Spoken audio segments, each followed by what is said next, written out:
Le jeu se joue en équipe, avec une équipe rouge et une équipe bleue.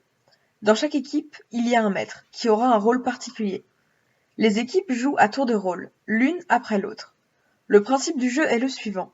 Le maître de chaque équipe va devoir faire deviner des mots à son équipe. Pour cela, le maître verra 7 écrans. Ainsi, le maître rouge doit faire deviner les mots en rouge et le maître bleu doit faire deviner les mots en bleu. Ici, ce sont les rouges qui commencent. Puisqu'ils commencent, ils auront un mot de plus à faire deviner, afin d'équilibrer la partie. Donc imaginons que je suis le maître rouge. Je dois faire deviner mes mots rouges. Pour cela, je vais devoir dire un mot et un seul pour faire deviner à mon équipe un ou plusieurs mots. Bon, je suis débutante, je ne vais faire deviner qu'un seul mot. Je vais donc choisir de faire deviner le mot poêle.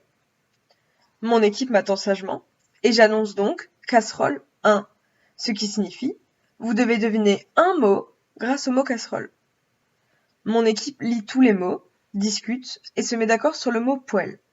En cliquant dessus, le mot devient rouge. C'était donc bien un mot de l'équipe rouge. Il n'y avait qu'un seul mot à faire deviner, donc le tour passe au bleu. De la même manière, voilà l'écran que voit le maître bleu. Vous remarquerez qu'il y a un mot qui est en gris foncé. Ce mot, c'est le mot dangereux. Si une équipe clique dessus à n'importe quel moment de la partie, elle perd toute la partie. Il faudra donc que les maîtres soient attentifs.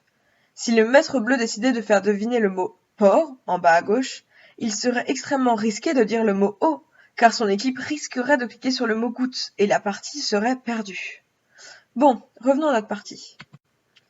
Je suis le maître bleu. Je veux faire deviner mes mots rapidement, donc je vais essayer d'en faire deviner un maximum à la fois. Je vais donc leur dire pêcher 3, ce qui veut dire vous devez deviner 3 mots grâce au mot pêcher. Mon équipe lit tous les mots, discute. Ça peut être le mot porc pour la pêche au poisson, ça peut être le mot baiser parce que vulgairement c'est un péché dans la religion, peut-être éventuellement le mot jambon parce que c'est un péché pour les musulmans. Mon équipe va donc cliquer sur les mots en commençant par celui dont elle est le plus sûre. Elle essaye le mot porc, c'est correct. Elle essaye le mot baiser, correct aussi. Finalement, elle essaye le mot jambon, et non, ce n'est pas un mot bleu. Le tour passe donc automatiquement au rouge. Bon, passons rapidement le tour des rouges en disant qu'ils ont deviné le mot gomme. Voilà donc l'état actuel du jeu. C'est le tour des bleus. Il reste donc un mot associé au mot pêcher qui n'a pas été découvert, puisque le mot jambon n'était pas le bon mot. Imaginons que le master bleu veuille faire deviner le mot colonne, en disant simplement ligne. Le master bleu peut donc, pour la prochaine devinette, dire ligne 2, afin de laisser son équipe deviner 2 mots, alors que possiblement seul un mot est lié à ligne, le mot colonne, et l'autre sera le mot lié au mot pêcher.